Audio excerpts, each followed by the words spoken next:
നമസ്കാരം. മലയാളി വാർത്ത ഇൻസൈഡിലേക്ക് സ്വാഗതം. പാർലമെന്റിൽ അവതരിപ്പിക്കുന്ന ബില്ലുകൾ ഇരുതല മൂർച്ചയുള്ളത്. വനിതാ സംവരണ ഭേദഗതി ബിൽ ചർച്ച ചെയ്യാൻ പാർലമെന്റിന്റെ 3 ദിവസ സമ്മേളനം. ബിൽ സഭയിൽ അവതരിപ്പിച്ചതോടെ ഒരു കാര്യം വ്യക്തമായി: ഇനി ഇന്ത്യ തുടർന്നും BJP തന്നെ ഭരിക്കും. കേന്ദ്രം മുന്നോട്ട് വെച്ച മണ്ഡല പുനർനിർണയ വനിതാ സംവരണ ബില്ലുകളെ തങ്ങൾ എതിർക്കുന്നുവെന്നാണ് KC വേണുഗോപാൽ പറയുന്നത്. രാജ്യത്തിന്റെ ഫെഡറൽ സംവിധാനത്തെ തകർക്കുന്നതാണ് ഈ ബില്ലുകൾ. 2023 ലോക്സഭയിലും നിയമസഭയിലുമൊക്കെ വനിതകൾക്ക് 33% സംവരണം ഉറപ്പാക്കുന്ന ബിൽ പാസാക്കിയിരുന്നു. കേന്ദ്രം ഇപ്പോൾ നടത്തുന്നത് ഭരണഘടനയെ അട്ടിമറിക്കാനുള്ള നീക്കങ്ങളാണ് എന്ന് പ്രതിപക്ഷം ആരോപിക്കുന്നു. മണ്ഡല പുനർനിർണയത്തിനു വേണ്ടിയാണ് വനിതാ സംവരണം കൊണ്ടുവരുന്നത് എന്ന് NK പ്രേമചന്ദ്രൻ പറഞ്ഞു. അതുകൊണ്ടാണ് ബില്ലിനെ തങ്ങൾ എതിർക്കുന്നത്.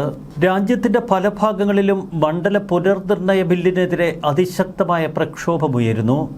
എന്തുകൊണ്ടാണ് ഇത്തരം പ്രക്ഷോഭങ്ങൾ ഇന്ത്യയിൽ ശക്തിപ്പെടുന്നത്? ഈ ബില്ലിനെ എന്തുകൊണ്ട് പ്രതിപക്ഷം ഭയപ്പെടുന്നു? മാറ്റം ചരിത്രപരമെന്നും വനിതാ സംവരണത്തെ മണ്ഡല പുനഃക്രമീകരണവുമായി ബന്ധിപ്പിക്കരുതെന്നും മന്ത്രി കിരൺ റിജിജു പറഞ്ഞു. സ്ത്രീ ശാക്തീകരണത്തിനായി തന്റെ സർക്കാർ ദൃഢനിശ്ചയത്തോടെ മുന്നോട്ടു പോകുന്നുവെന്ന് പ്രധാനമന്ത്രി നരേന്ദ്രമോദി.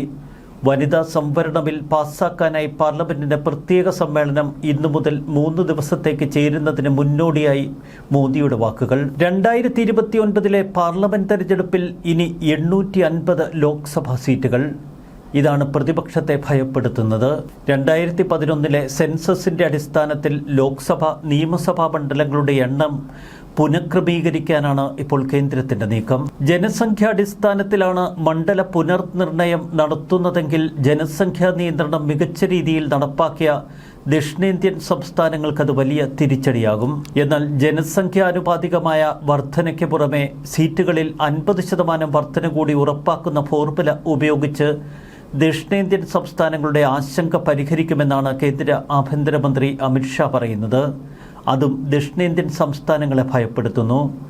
ഉത്തർപ്രദേശ് പോലെ എണ്ണത്തിൽ ഒരുപാട് MP-മാരുള്ള സംസ്ഥാനങ്ങളെ സംബന്ധിച്ച് അവർക്ക് 50% അധികം MP-മാർ കൂടി വരുന്നതോടെ ചില പ്രത്യേക രാഷ്ട്രീയ കക്ഷികളെ അത് പിന്തുണയ്ക്കുമെന്നാണ് പൊതുവെ പ്രതിപക്ഷം ഭയപ്പെടുന്നത്.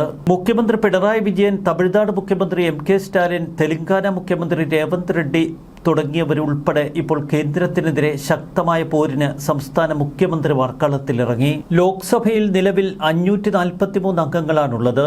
50% വർധനവ് വരുത്തി അംഗങ്ങളുടെ എണ്ണം 815 പരിമിതപ്പെടുത്തുക. ഇതാണ് കേന്ദ്രം ലക്ഷ്യമിടുന്നത്. പുതിയ പാർലമെന്റ് കെട്ടിടത്തിലെ ലോക്സഭാ ചേംബറിൽ 888 അംഗങ്ങളെ ഉൾക്കൊള്ളാൻ കഴിയും. സംയുക്ത സമ്മേളനത്തിന് 1272 അംഗങ്ങളായി ഇത് ഉയർത്തുകയും ചെയ്യാം. എന്നാൽ ജനസംഖ്യാടിസ്ഥാനത്തിൽ ഓരോ സംസ്ഥാനത്തും സീറ്റ് വിഭജനം എങ്ങനെ നടത്തും എന്ന കാര്യത്തിൽ ഇപ്പോഴും അവ്യക്തത തുടരുന്നു.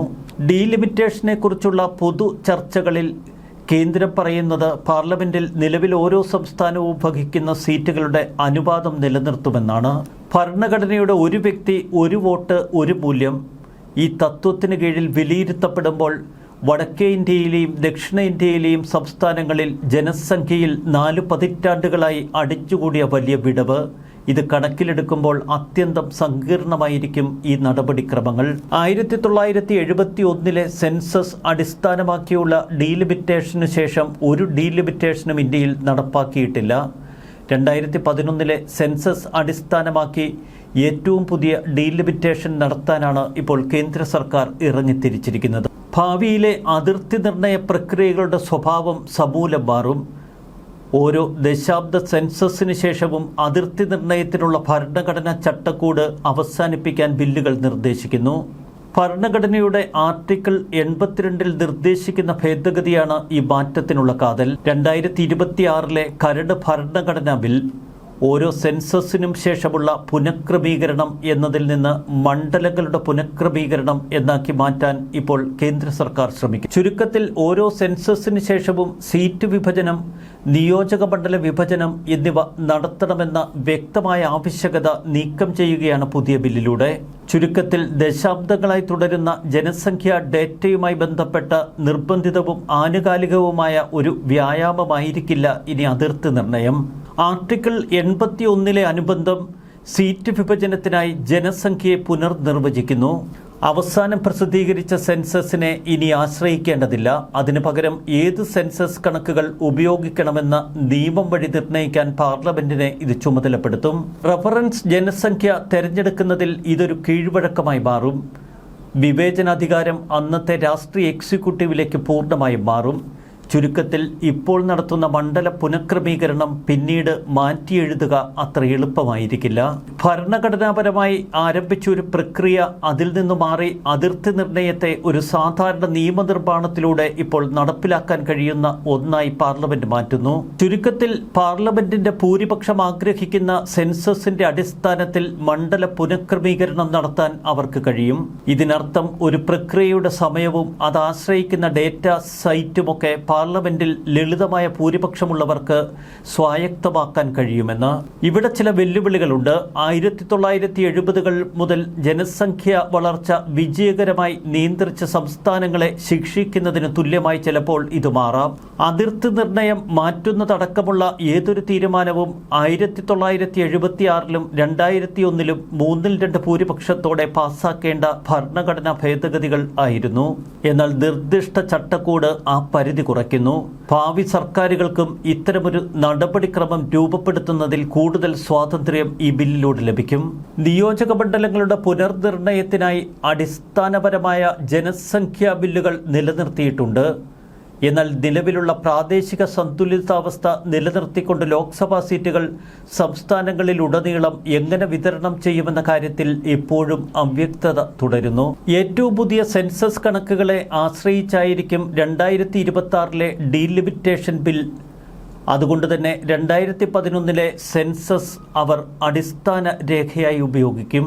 എന്നാൽ തുല്യപ്രാതിനിധ്യം എന്ന ഭരണഘടനാ തത്വം ഇത്തരമൊരു നീക്കവുമായി താരതമ്യപ്പെടുത്തുമ്പോൾ ഇവ എങ്ങനെ സമരസപ്പെടുത്തി കൊണ്ടുപോകും കേന്ദ്ര സർക്കാർ എന്നതാണ് ഇതിലെ കാതലായ ചോദ്യം. ഒരു സംസ്ഥാനത്തിൻ്റെ ജനസംഖ്യയും അവർക്ക് അനുവദിച്ച സീറ്റുകളും തമ്മിലുള്ള അനുപാതം പ്രായോഗികമായി രാജ്യമെമ്പാടും ഏകീകൃതമായിരിക്കണം. ഒരു സംസ്ഥാനത്തിനുള്ളിലെ നിയോജക മണ്ഡലങ്ങളിൽ വിശാലമായി തുല്യ ജനസംഖ്യ ഉണ്ടായിരിക്കണമെന്നും ആർട്ടിക്കിൾ 81 പറയുന്നു. ഓരോ സംസ്ഥാനത്തും നിലവിലുള്ള സീറ്റുകളുടെ വിഹിത അനുപാതം നിലനിർത്താൻ പ്രതിബദ്ധതയുണ്ട് കേന്ദ്ര സർക്കാരിനെന്ന് അവർ പ്രഖ്യാപിക്കുമ്പോൾ പൊതുതത്വത്തെ എങ്ങനെ പൊരുത്തപ്പെടുത്തി കൊണ്ടുപോകുമെന്നാണ് ഇപ്പോൾ പ്രതിപക്ഷം ഉയർത്തുന്ന മുഖ്യ ചോദ്യം. ആനുപാതിക നമ്പറിലേക്ക് എംപിമാരുടെ എണ്ണം കടക്കുമ്പോഴും അത് ഉത്തരേന്ത്യൻ സംസ്ഥാനങ്ങളിൽ സ്വാധീനമുള്ള BJPക്ക് കൂടുതൽ കരുത്താകും. ചുരുക്കത്തിൽ പ്രതിപക്ഷ കക്ഷികളുടെ മരണമണിക്ക് ഈ ബിൽ കാരണമാകും. ഡീലിമിറ്റേഷൻ ബിൽ പാർലമെന്റിലെത്തുമ്പോൾ മറുവശത്ത് പ്രതിപക്ഷ സഖ്യത്തിൽ ചില തർക്കങ്ങൾ രൂക്ഷമായി.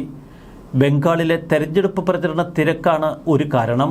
ഇന്ത്യയിലൊരു രാഷ്ട്രീയ കൊടുങ്കാറ്റ് ആഞ്ഞു വീശുന്നു. രാജ്യത്തിന്റെ തെക്കൻ ഭാഗത്ത് ആദ്യ തരംഗങ്ങൾ ഇതിനകം തന്നെ കാണപ്പെട്ടു. ദക്ഷിണേന്ത്യൻ സംസ്ഥാനങ്ങൾക്ക് മേൽ തൂങ്ങിക്കിടക്കുന്ന ഡെമോക്രസിന്റെ വാളാണ് അതിർത്തി നിർണയം. മണ്ഡല പുനർനിർണയ ബിൽ അതുകൊണ്ട് തന്നെ ദക്ഷിണേന്ത്യൻ സംസ്ഥാനങ്ങളെ ഏറെ ആശങ്കപ്പെടുത്തുന്നു. ദക്ഷിണേന്ത്യൻ സംസ്ഥാനങ്ങളിൽ ജനസംഖ്യ വളർച്ചാ നിരക്ക് കുറവാണ്.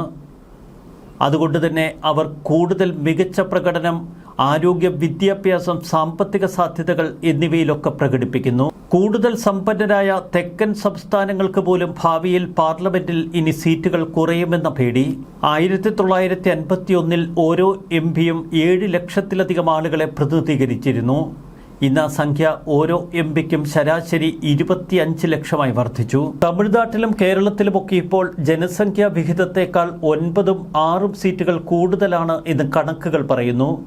ബീഹാർ, UP പോലുള്ള ജനസംഖ്യ കൂടിയതും ദരിദ്രവുമായ സംസ്ഥാനങ്ങളിൽ അവയുടെ അനുപാതത്തേക്കാൾ 9ഉം 12ഉം സീറ്റുകൾ കുറവാണ് എന്ന് കണക്കുകൾ.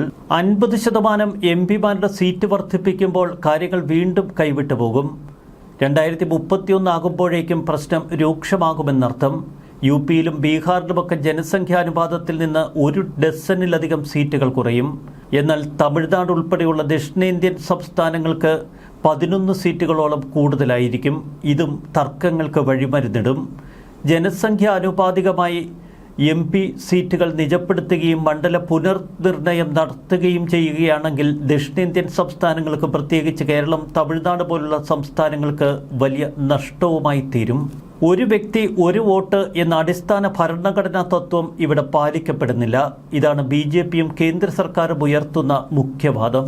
വിദഗ്ധർ നിരവധി പരിഹാരങ്ങൾ മുന്നോട്ട് വയ്ക്കുന്നു.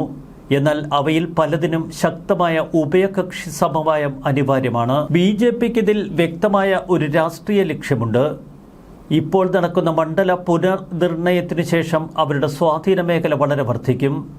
BJPക്ക് ലഭിക്കുന്ന MP-മാരുടെ എണ്ണവും ഏറെ വർദ്ധിക്കും. അതുകൊണ്ട് തന്നെ തുടർ വർഷങ്ങളിലും BJP കേന്ദ്രം ഭരിക്കുമെന്ന പ്രതീക്ഷ BJPക്ക്. ലോക്സഭയുടെ വലിപ്പം വർദ്ധിക്കുക, ഒരു സംസ്ഥാനത്തിനും നിലവിലുള്ള ശക്തി നഷ്ടപ്പെടുന്നില്ലെന്ന് ഉറപ്പാക്കുക, രാഷ്ട്രീയമായി വിവേകപൂർണമായ ഒരു വലിയ നടപടി വേണം ഇത്തരമൊരു ബിൽ പാസ്സാക്കുമ്പോൾ. ഇന്ത്യയുടെ പിരിമുറുക്കമുള്ള ഫെഡറൽ മനോഭാവം സംരക്ഷിക്കുന്നതിനുള്ള നീക്കങ്ങൾ കേന്ദ്ര സർക്കാർ നടത്തുമെന്ന് അവർ വാക്കു നൽകുന്നു. മറുവശത്ത് പക്ഷേ പ്രതിപക്ഷ കക്ഷികൾ ഭയക്കുന്നത് മറ്റൊന്ന്. ഇന്ത്യ ഇനി മുന്നോട്ട് BJP തന്നെ ഭരിക്കുമോ ഈ ബില്ലിന്റെ കരുത്തിൽ? ബംഗാളിനെ 3ആയി വിഭജിക്കാൻ BJP പദ്ധതിയിടുന്നു എന്ന മമതാ ബാനർജിയുടെ ആരോപണവും ഈ തരത്തിൽ നമ്മൾ പരാമർശിക്കേണ്ടതാണ്. 2029 BJPക്ക് സംഭവിക്കുന്ന പരാജയം മറികടക്കാനുള്ള നീക്കമാണ് ഈ ബില്ലിലൂടെ കേന്ദ്ര സർക്കാർ നടത്തുന്നത് എന്ന് പ്രതിപക്ഷം ആരോപിക്കുന്നു. പാർലമെന്ററി ജനാധിപത്യത്തിന്റെ അന്തസത്ത തകർത്ത് രാജ്യത്തെ തങ്ങൾക്ക് ഇഷ്ടമുള്ള രീതിയിൽ വിഭജിക്കാനാണ് മണ്ഡല പുനർനിർണയ ബില്ലിലൂടെ കേന്ദ്ര സർക്കാർ ശ്രമിക്കുന്നത് എന്ന് AICC ജനറൽ സെക്രട്ടറി KC വേണുഗോപാലിന്റെ ആരോപണം. ഈ ബിൽ പാസ്സായാൽ രാജ്യത്തെ മണ്ഡലങ്ങളുടെ അതിർത്തി നിർണ്ണയിക്കാൻ സർക്കാരിന് കേവല ഭൂരിപക്ഷം മാത്രം മതിയാകും. അസമിലും ജമ്മു കാശ്മീരിലുമൊക്കെ ഏകപക്ഷീയമായി മണ്ഡലങ്ങൾ വെട്ടിമാറ്റി രാഷ്ട്രീയ നേട്ടം കൊയ്ത രീതി രാജ്യവ്യാപകമാക്കാൻ മോദി സർക്കാർ ലക്ഷ്യമിടുന്നുവെന്നാണ് KC വേണുഗോപാലിന്റെ ആരോപണം. വനിതാ സംവരണത്തിന് മറുപിടിച്ച് ജനാധിപത്യം കശാപ്പ് ചെയ്യാനാണ് BJPയുടെ ശ്രമം. ഒരു കാര്യം വ്യക്തമാണ്, കേന്ദ്ര സർക്കാരിന്റെ ഏറ്റവും ശക്തമായ നീക്കമാണ് ഇപ്പോൾ നമ്മൾ കാണുന്നത്. മറുവശത്ത് പ്രതിപക്ഷം ഭയക്കുന്നത് വെറുതെയല്ല. ഭാവിയിൽ BJP തന്നെ ഇന്ത്യ ഭരിക്കാനുള്ള ഒരു അടിത്തറയായി മാറും ഈ ബിൽ. ന്യൂസ് ഡെസ്ക് മലയാളി വാർത്ത ഇൻസൈറ്റ്.